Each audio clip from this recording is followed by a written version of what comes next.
Students, आज हम BA part third sociology paper first social thinkers या जिसका भी नाम है फाउंडेशन ऑफ सोशियोलॉजिकल थॉट के अंतर्गत topic features of social fact या कैरेक्टरिस्टिक्स ऑफ सोशल फैक्ट अर्थात सामाजिक तथ्य की क्या क्या विशेषताएं होती है इसके बारे में स्टडी करेंगे। इसके पहले वाले वीडियो में हमने बताया सामाजिक तथ्य क्या है, व्हाट इज सोशल फैक्ट।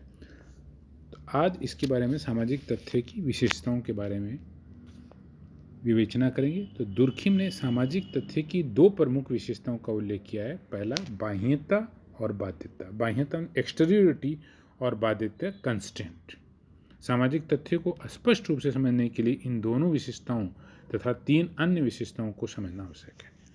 तो दुर्खिम ने मूल रूप से दो सामाजिक तथ्य की दो विशेषताएं बताई, बाह्यता और बाध्यता, एक्सटेरियोरिटी और कंस्टेंट। लेकिन इनके अलावा हमें और अन्य विशेषताओं के बारे में भी अध्ययन करना पड़ेगा। तो पहली विशेषता है सामाजिक तथ्य की ways of acting, thinking and feeling are social facts. मतलब सामाजिक तथ्य काम करने, सोचने या अनुभव करने के तरीके हैं। सामाजिक तथ्यों की दुर्खिम द्वारा दी गई परिभाषा से यह स्पष्ट है कि सामाजिक तथ्य समाज अथवा समूह में काम करने, सोचने और अनुभव करने के तरीके। उदाहरण के लिए, एक व्यक्ति अपने विवाह के बारे में सोचता है, तब वह यह भी सोचता है कि विवाह साथी का चुनाव उसके परिवार, वर्ग, जाति, शिक्षा, व्यवसाय, आर्थिक स्थिति आदि के अनुरूप हो। उसके इस सोच पर भी सामाजिक दबाव है। अतः ये सोच सामाजिक तथ्य हैं। हमारे व्यवहार और सोच विचार समाज की देन है। समाज ही इनकी उत्पत्ति का स्रोत है। हम समाजीकरण की प्रक्रिया द्वारा समाज में विभिन्न प्रकार से व्यवहार करना सीखते हैं। किस चीज़ को उचित या अनुचित, अच्छा या बुरा समझा जाएगा, ये सब हमें समाज ही बताता है। किस अवसर पर हम किस प्रकार का व्यवहार, कार्य एवं आचरण करेंगे, ये भी समाज ही हमें बताता है। अर्थात समाज ही हमें बाध्य करता है। समाज के नियम, प्रथाएं, परंपराएं आदि सभी हमारे आचरण को नियमित एवं नियंत्रित करते हैं। इसलिए ही ये सभी सामाजिक तथ्य कहलाते हैं। सामाजिक तथ्य का प्रभाव व्यक्ति पर इतना अधिक होता है कि उसकी संपूर्ण अनुभूति भी सामाजिक तथ्यों के अंतर्गत आ जाती है। व्यक्ति के संपूर्ण जीवन पर सामाजिक तथ्यों का प्रभाव पड़ता है। तो हम कह सकते सामाजिक तथ्य के लिए विवाह एक सामाजिक संस्था है, परिवार एक सामाजिक संस्था है ना। इस तो ये उदाहरण हो गए। अब नेक्स्ट जो सामाजिक तथ्य की विशेषता है वो है यूनिवर्सलिटी अर्थात सार्वभौमिकता। सामाजिक तथ्य सार्वभौमिक होते हैं, अर्थात उनका प्रचलन सारे समूह और समाज में पाया जाता है। उन्हें एक ही अर्थ में समझते हैं, पालन करते हैं। सामाजिक तथ्य में केवल उन्हीं तरीकों को सम्मिलित किया जाता है जो संपूर्ण समाज में सामान्य रूप से पाए जाते हैं। तो उदाहरण के लिए विवाह एक सामाजिक तथ्य है जो सभी समाजों में पाए जाते हैं, सभी देश में पाए जाते हैं, पूरे विश्व में ये प्रथा पाई जाती है। तो विवाह एक सामाजिक तथ्य है, अर्थात marriage is a social fact. Next है सोशल ओरिजिन अर्थात सामाजिक उत्पत्ति। सामाजिक तथ्य व्यक्ति की व्यक्तिगत चेतना की उपज नहीं, वरन वे सामूहिक चेतना के परिणाम है। अर्थात समाज का बाध्यता है उस पर। इनकी उत्पत्ति समाज में होती है, समाज से होती है तथा इनका विकास समाज के इतिहास से जुड़ा है। जैसा कि समाज होगा, जैसा उसका मिजाज होगा, उसी के अनुरूप उसके सामाजिक तथ्य होंगे। भारत में स्त्रियां घूंघट निकालती है, यूरोपीय समाज में नहीं। अभिवादन के लिए हम हाथ मिलाते हैं, गले लगते हैं, पाँव छूते हैं, नमस्कार, जय राम जी, जय श्री कृष्ण, गुड मॉर्निंग आदि शब्दों का प्रयोग करते हैं। ये सभी सामाजिक तथ्य हैं, क्योंकि उनकी उत्पत्ति किसी व्यक्ति विशेष की देन नहीं, वरन संपूर्ण समाज की देन है। समाज में बार बार दोहराए जाने के कारण ये अस्थायी हो जाते हैं। इस अस्थायित्व के कारण ही इनमें तेज गति से परिवर्तन नहीं होता है। नेक्स्ट सामाजिक तथ्य की विशेषता है कि social facts are transmitted from one generation to another generation. मतलब सामाजिक तथ्य पीढ़ी दर पीढ़ी हस्तांतरित किए जाते हैं। सामाजिक तथ्य समाजीकरण के माध्यम से सीखे जाते हैं, सोशलाइजेशन के माध्यम से सीखे जाते हैं।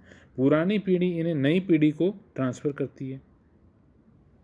और दीपावली, होली, रक्षाबंधन, रामनवमी, कृष्णाष्टमी आदि त्योहार को कैसे मनाया जाएगा, इस दिन घर में क्या भोजन बनाएगा और किस प्रकार के वस्त्र पहनेंगे आदि सभी बातें व्यक्ति कहाँ से सीखता है, परिवार एवं समाज से ग्रहण करता है या सीखता है। और धीरे धीरे ये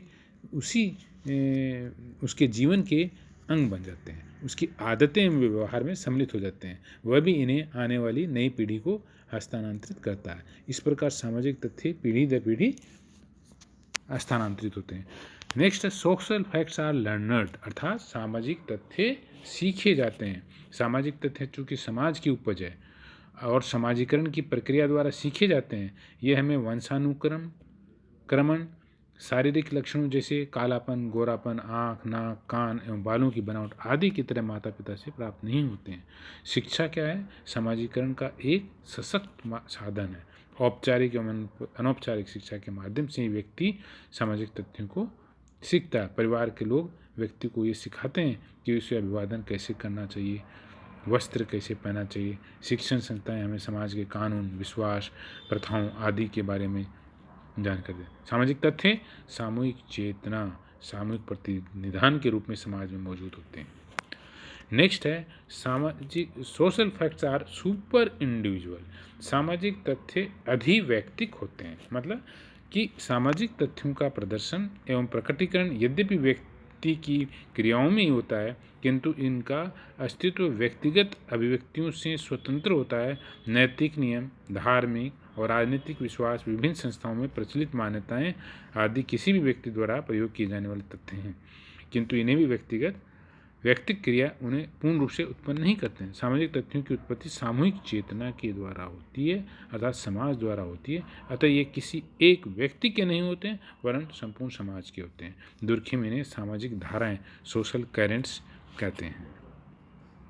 नेक्स्ट और इम्पोर्टेंट जो विशेषता है सामाजिक तथ्य की, वो है बाह्यता, एक्सटीरियोरिटी।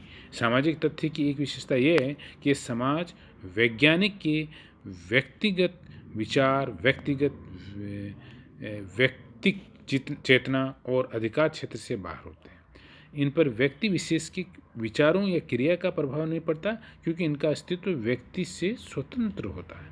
सामाजिक तथ्यों की उत्पत्ति सामूहिक चेतना से होती है, इसलिए व्यक्तिगत तथ्यों से पृथक एवं अन्य भिन्न होते हैं। जिस प्रकार पानी हाइड्रोजन और ऑक्सीजन से मिलकर बनता है, H2+O2 2H2 है ना, और फिर पानी न तो हाइड्रोजन है और न ऑक्सीजन है।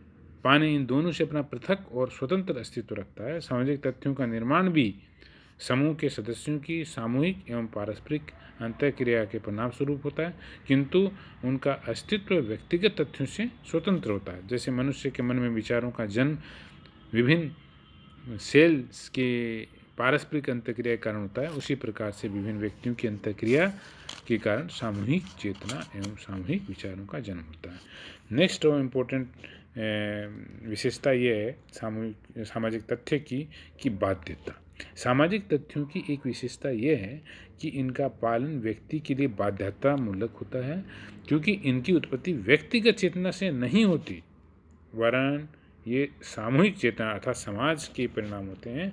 अतः व्यक्ति के लिए दबावकारी होते हैं। व्यक्ति से बाहर की वस्तु होने के कारण ही ये व्यक्ति पर एक विशेष प्रकार का व्यवहार करने के लिए दबाव डालते हैं। इस प्रकार ये सामाजिक तथ्य की विशेषताओं के हम लोग आपने डिस्कशन किया, तो प्रश्न ये आ सकता है कि सामाजिक तथ्य की विशेषताओं का उल्लेख करें। तो ये जो 6 हम लोगों ने बल्कि 8 विशेषताओं का संक्षिप्त में अध्ययन किया, तो बड़े क्वेश्चन के रूप में भी आ सकता है, और छोटे क्वेश्चन के अगर रूप में आए प्रश्न, तो आप सामाजिक तथ्य की किन्हीं 2 विशेषताओं को लिखें। तो उसमें पहली होगी बाह्यता और दूसरी बाध्यता, अर्थात एक्सटीरियोरिटी एंड कंस्ट्रेंट। ये आप लिख सकते हैं, तो उसमें 2 मार्क्स या 4 मार्क्स मिल सकते हैं जो छोटे क्वेश्चन के रूप में है। और आपको बड़ा क्वेश्चन आएगा अगर 5 शॉर्ट टाइप क्वेश्चन, तो उसमें 4 विशेषताओं का उल्लेख कर सकते हैं। Thank you.